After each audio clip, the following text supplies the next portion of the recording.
Ever wondered why your houseplants sometimes look a little sad? You think you're doing everything right, but something is just off. Look at these two plants.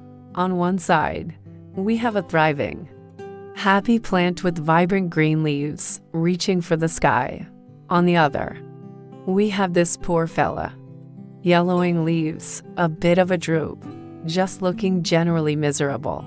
What's the secret difference between them? It's not a complicated disease or a rare pest. It's all about the water in their soil, specifically, whether it's moist or soggy. Getting this right is probably the single most important skill for any plant parent. And today, I'm going to show you exactly how to master it. We'll turn your thumb green and make sure all your plant babies look like this happy one. So, how do you tell the difference without being some kind of plant psychic? It's easier than you think. Let's start with the simplest method of all, the finger test. It's low tech, but it's incredibly effective. For this first plant, I'm just going to stick my finger about an inch or two into the soil. See that? The soil crumbles off my finger easily. It feels cool to the touch and slightly damp, kind of like a wrung-out sponge. This is the goal.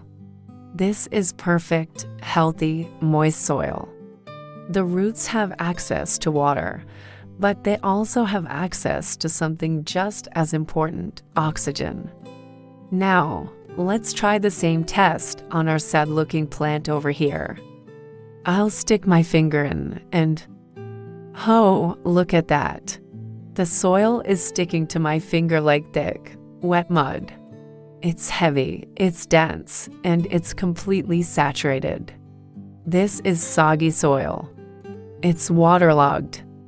Instead of a light, crumbly texture, it's just a muddy mess.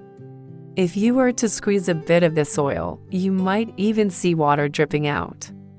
This is a major red flag for your plant's health. It's a sign that trouble is brewing right under the surface. It might seem like you're being a generous plant parent by giving lots of water, but in this case, it's actually a classic example of killing with kindness. Another great way to check is by using the weight of the pot. Your senses can tell you a lot. Let's start with our healthy plant in its nice, moist soil. When I lift it, it has some weight to it, sure, but it feels manageable. It feels like a pot of soil. I can pick it up pretty easily. Remember this feeling. This is your baseline for a properly watered plant. It feels substantial, but not excessively heavy. Now, for the big difference. Let's lift our struggling plant in the soggy soil. Oh wow, you can feel it immediately. It is significantly heavier. It feels like a brick. All that extra weight is just water that has nowhere to go. It's sitting at the bottom of the pot, completely saturating the soil and turning it into a swamp. If you get used to how your plants feel right after you water them versus how they feel a few days later, you can start to use this weight test without even looking at the soil. A super heavy pot long after watering day is a clear sign that the soil is still waterlogged. So, what's actually happening down in that soggy pot? Why is it so bad for the plant? Let's take a look. In this cross-section, you can see the roots of our healthy plant. They're white, they're firm, and they're spreading out through the soil, searching for water and nutrients. They have plenty of air pockets around them, which is crucial. Roots need to breathe oxygen just like we do. Now, look at the roots from the soggy pot. They're brown, mushy, and they look like they're starting to disintegrate. This is root rot. When soil is waterlogged, it cuts off the oxygen supply. The roots essentially suffocate and then begin to rot away. A plant with rotten roots can't absorb water or nutrients, which is why the leaves start to turn yellow and droopy. The plant is literally starving and suffocating at the same time. even though it's sitting in a pool of water. But don't despair. This is one of the most common plant problems, and it's completely fixable. The number one hero in the fight against soggy soil is proper drainage. Your pot must, I repeat, must have a drainage hole at the bottom. If you have a beautiful decorative pot with no hole, that's fine, but use it as a kashipo. Keep your plant in a simple plastic nursery pot that has holes, and then place that inside the decorative one.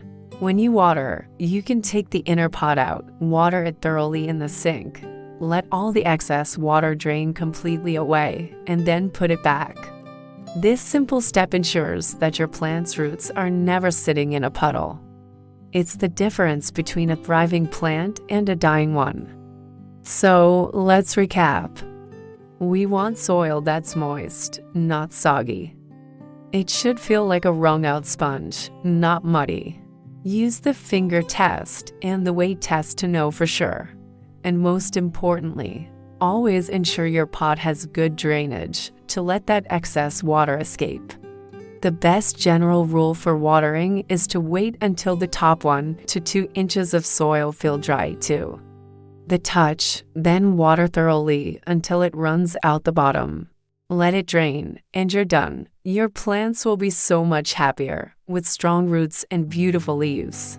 You've got this. Thanks for watching, and be sure to subscribe for more plant care tips. Happy growing!